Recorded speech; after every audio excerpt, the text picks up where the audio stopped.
हमें। सोमकरण, अवत्सरा, तुम दोनों यहाँ? ये कहाँ से आ गए? अवश्य कोई नई समस्या लाई होंगी। नहीं नहीं, ईश्वर ने इन्हें हमारी सहायता के लिए भेजा होगा।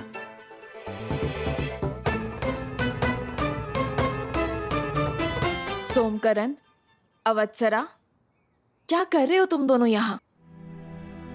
और ये वृक्ष कैसे गिरा? भैया, इसे काट देते हैं, इससे मार्ग अवरुद्ध हो जाएगा।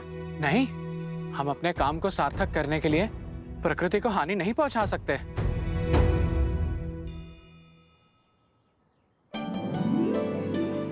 वो देखो, वो वृक्ष पूरी तरह सूख चुका है, कभी भी गिर सकता है। आओ। सोमकरण, उत्तर दो। वो वनदेवी, वो एक वृषभ उत्पाती हो बैठा था। देखिए कैसा उत्पात मचाया उसने। हम तो यहाँ यात्रियों को सावधान करने खड़े हैं कि वो कोई अन्य मार्ग अपना ले, है ना भ्राता? हाँ वन देवी, आप कोई दूसरा मार्ग ले लीजिए। ओहो, एक संकट से निपटे तो दूसरा संकट आ पड़ा। चलो कोई बात नहीं, हमें अपना कर्तव्य निभाना ही होगा। माता, आप लव भैया के साथ दूसरे मार्ग से आश्रम जाइए। मैं इन दोनों के साथ इस वृक्ष और इस वृषभ को संभालते हैं। न जाने अब किसे घायल करना चला होगा। किंतु तुम? माता उचित तो कह रहा है वो। चलिए हम इस ओर से चलते हैं। अरे ये मार्ग बहुत लंबा है, हम तनिक देर यहीं रुक जाते हैं। जब ये वृक्ष हटेगा तब हम इसी ओर से आगे बढ़ेंगे। देखिए माता, कितनी लंबी यात्रा करके हम यहाँ आए हैं और त्रिपुरा सुंदरी मंदिर में जो कुछ भी हमारे साथ हुआ, उसके बाद आप बहुत थक गई होंगी। अब हम आपको पुनः संकट में नहीं डाल सकते। यदि उस वृषभ ने आक्रमण कर दिया तो?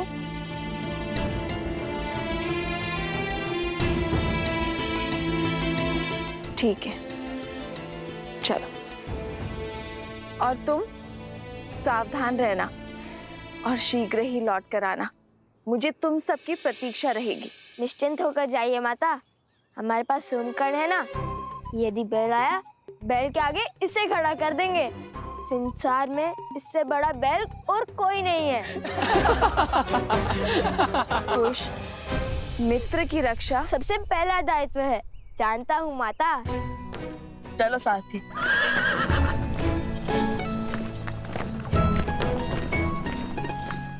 अद्भुत, आज तो बचा लिया आप दोनों ने।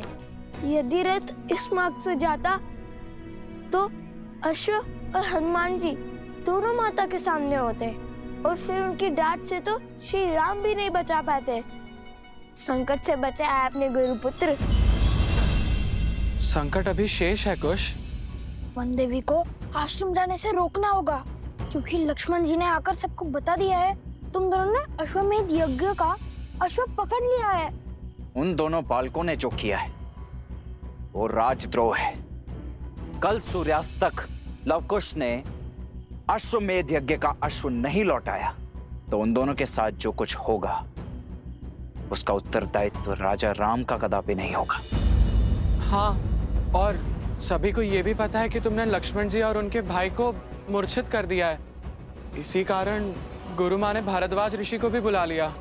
एक संकट से बचाकर दूसरे संकट में ढकेल दिया तुम दोनों ने। चलो शीघ्र चलो, हमें माता से पहले आश्रम पहुंचना होगा। क्या हुआ? चलो पहले इस वृक्ष को तो हटाए। माता को तुम दोनों की सहायता का वचन दिया था मैंने, उनसे असत्य तो नहीं कह सकता मैं।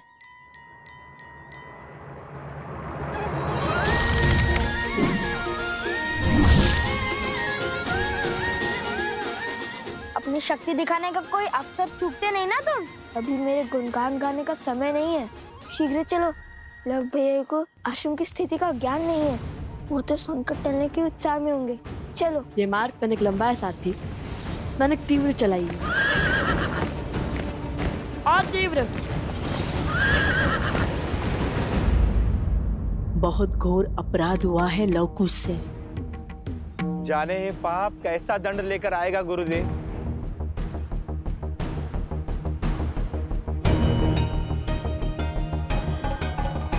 आ गए तुम।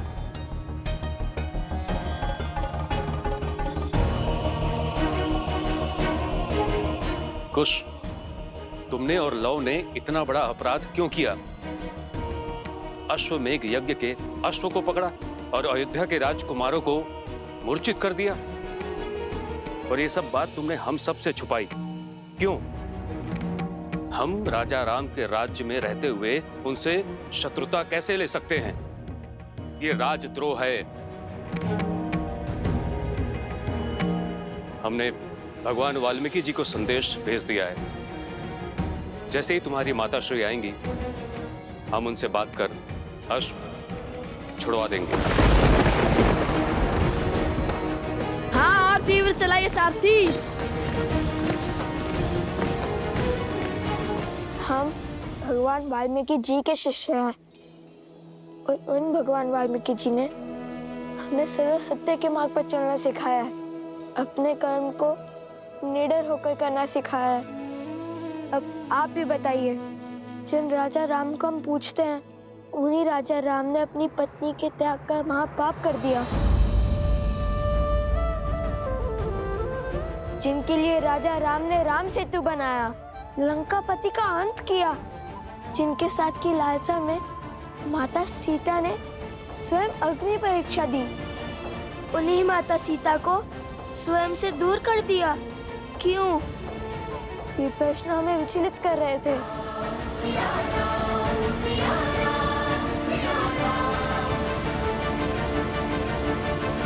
हम उन राजा राम की प्रजा हैं, पर आपने ये तो सिखाया है गुरुवर कि प्रजा को राजा से प्रश्न पूछने का पूरा अधिकार है, जिन्हें हम अपना आराध्य मानते हैं, दिन रात उनका नाम जपते हैं।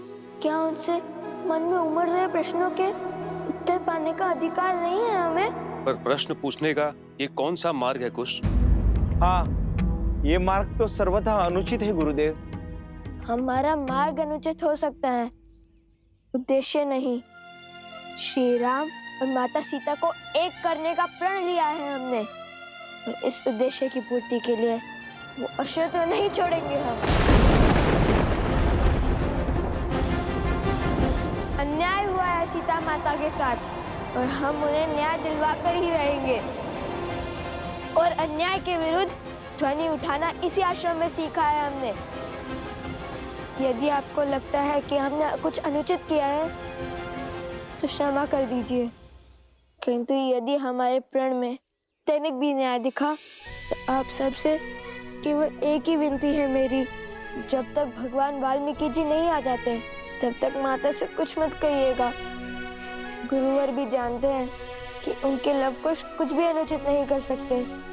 एक बार गुरुवर आ जाए फिर वो जो कहेंगे हम करेंगे। त्रिकालदर्शी हैं वो, भला उनसे क्या छुपाए।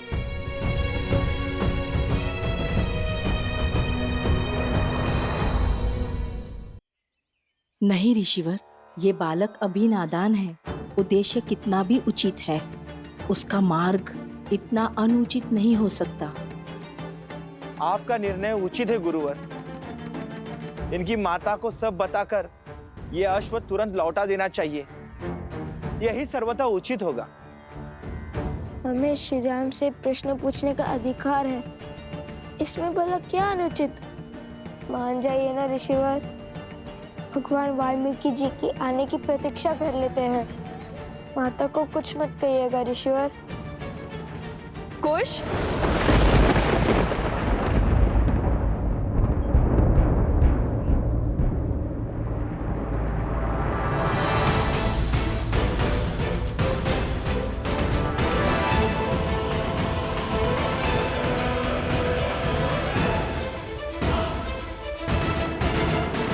माता को अश्वमेध के अश्व और युद्ध के बारे में कुछ मत कहिएगा। कुश,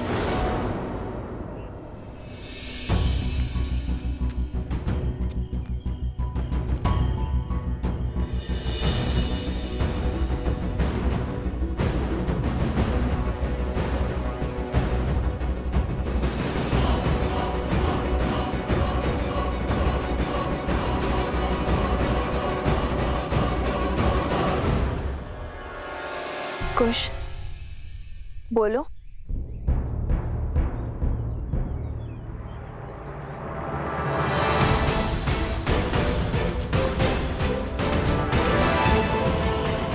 खुश, बोलो क्या हुआ? वो वन देवी,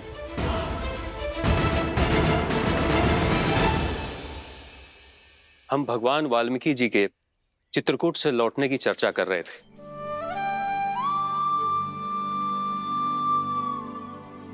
अच्छा, गुरुवर से मिलने की अभिलाषा तो मेरी भी थी, किंतु आप लौट आए, ये भी संतोष का विषय है।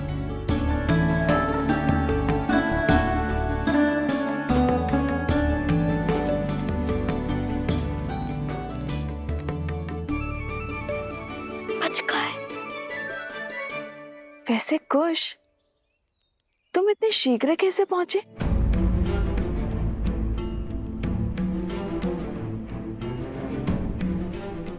वो आपके प्रतापी पुत्र ने क्षण भर में ही वृक्ष हटा दिया था और पेड़ को भी शांत कर दिया था। अब सब ठीक है ना सोम? हाँ बिल्कुल, है ना गुरु? हाँ, कुश ने यूं हल कर दिया हर संकट को। अच्छा, तो हम यूं ही इतने लंबे मार्ग से आए। मार्ग लंबा हो या छोटा, थकाता तो है ही माता। चलिए ना, बहुत भूख लगी है, चलिए ना, कुछ खिलाइए ना। हाँ, भूख तो मुझे भी लगी है, चलिए ना। चलो।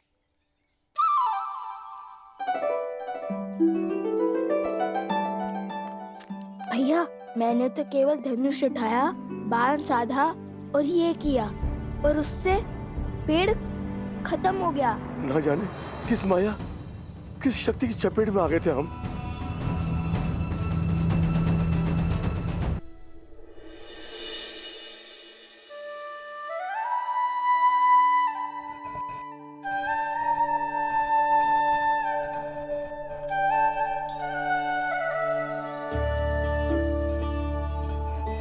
आश्रम वासियों से वचन तो ले लिया कि गुरुवार के आने तक कोई भी माता को सत्य नहीं बताएगा, किंतु अभी भी समस्या है। हनुमान जी का क्या करेंगे? भूख तो उन्हें भी लगी होगी ना। क्या सुगंध है, आज तो आनंद आ जाएगा। कुश, कितने स्वार्थी हो तुम। मुझे हनुमान जी की चिंता हो रही है और यहाँ तुम भोजन के सुगंध का आनंद ले रहे। ऐसी बात नहीं है भैया, मुझे भी हनुमान जी के विचार ही आ रहा है। भैया, ये सुगंध तो सोचने की क्षमता का मार्ग था। ऐसा चलिए।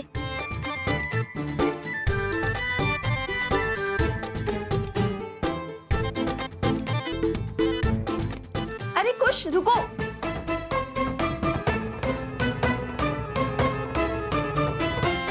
माता, और रुकने के लिए मत कहिए, बहुत भूख लगी है। आज आपको ढेर सारा स्वादिष्ट खाना बनाना पड़ेगा, इसलिए हमने सोचा आपकी सहायता कर दे।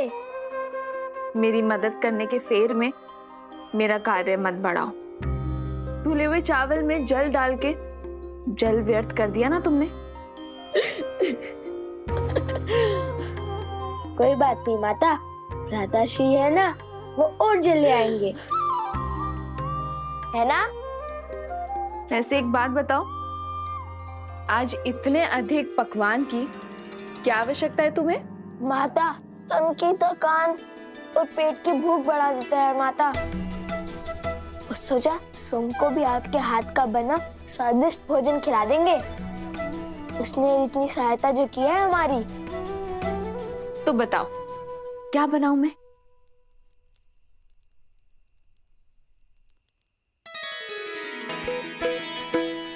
माता, मुझे तो अनेक वस्तुएं प्रिय हैं, जैसे कि खीर, मालपुआ, दही, मक्खन, केले, लड्डू। हाँ माता, कैसे खीर? मालपुआ मालपुआ। अत्यधिक परिश्रम तो किए तुम दोनों ने, तो उसके लिए 2 गुना फल तो मिलना ही चाहिए।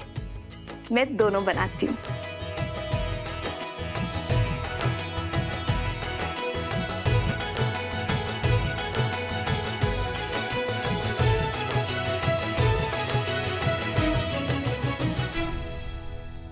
ये लीजिए माता सामग्री। माता तनिके तुलसी भी डाल दीजिए, उन्हें बहुत बाती है। तुलसी?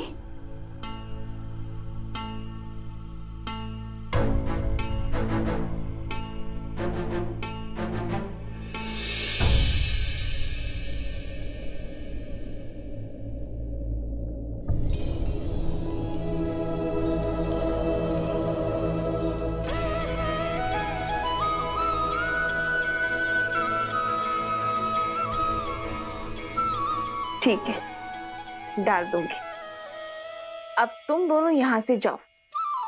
मेरी सहायता करने से अधिक हुड़दंग मचा रहे हो। चलो जाओ।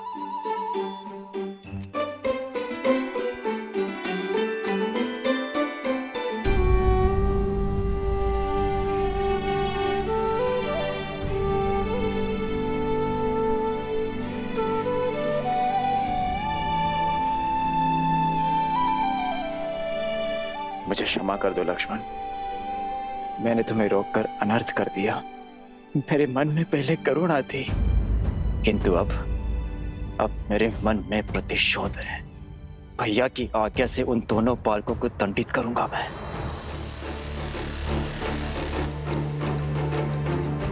सूर्य की पहली किरण के साथ हम प्रस्थान करेंगे।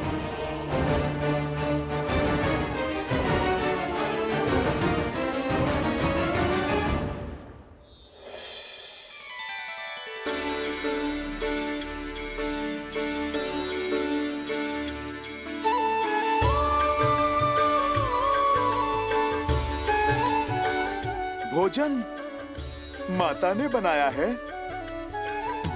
बहुत स्वादिष्ट है ना। सोमकर्ण को छका कर आए हैं। वो क्या है ना, उसी के नाम से तो हमने माता से इतना सब कुछ बनवाया है। वैसे हम असत्य नहीं बोलते, किंतु बंदी को भूखा भी तो नहीं रख सकते ना। कोटि कोटि धन्यवाद, किंतु एक दुविधा है, इसे मैं खाऊंगा कैसे?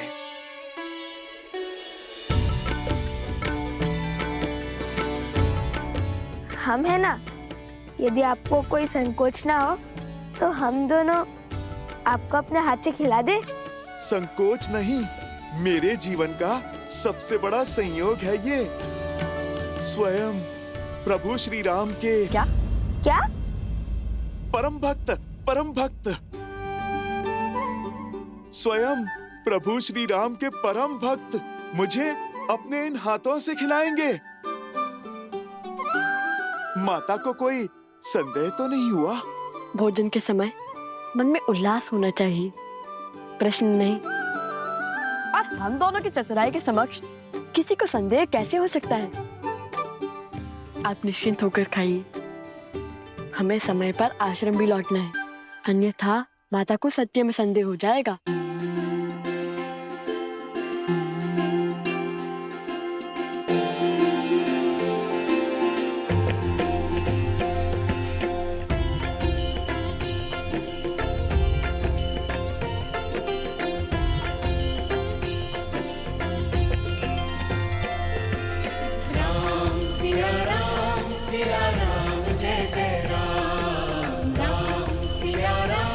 सिया राम जय जय राम।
ओम सूर्याय नमः। हे माता तमसा, सदा की भांति आज भी हम वन देवी के पुत्रों की रक्षा करना। मैं एक बार आपसे पुनः कहता हूँ, बात को बढ़ाने से अच्छा है एक बार बात कर लेना।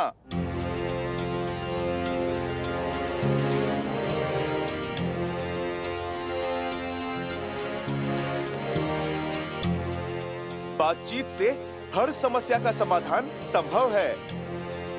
लक्ष्मण भैया के घाव मेरे प्रभु को पीड़ा दे रहे होंगे। यदि वो यहाँ पधारे और आप दोनों के कारण उन्हें कुछ हुआ तो स्मरण रहे, आप ना भगवान का क्रोध झेल पाएंगे और ना ही इस भक्त का।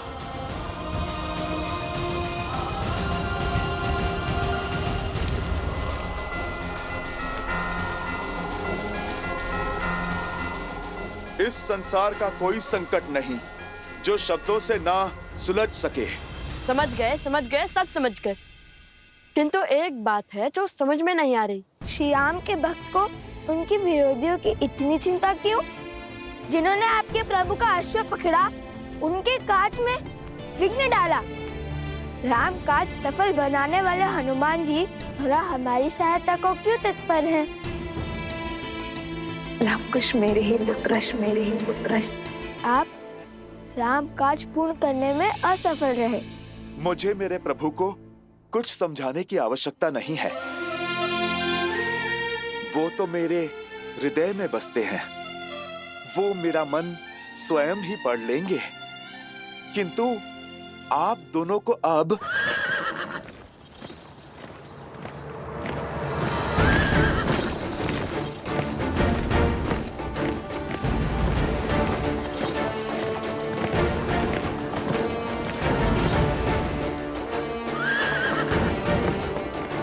भरत भैया,